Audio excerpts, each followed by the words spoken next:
What's up, ladies and gents? It's your boy Bobby L. SharkLife RC here, and I just want to show y'all how I do when I'm getting ready to do my YouTube videos and work on my car. So first off, we're gonna start by the front camera, which is right here, and from that camera I can turn and get full angle of my whole area. Now this is the work area.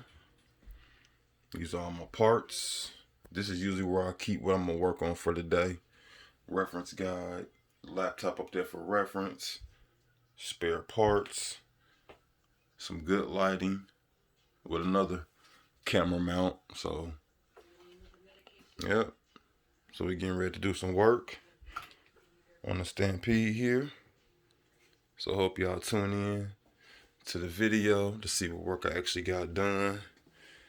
And subscribe to the video.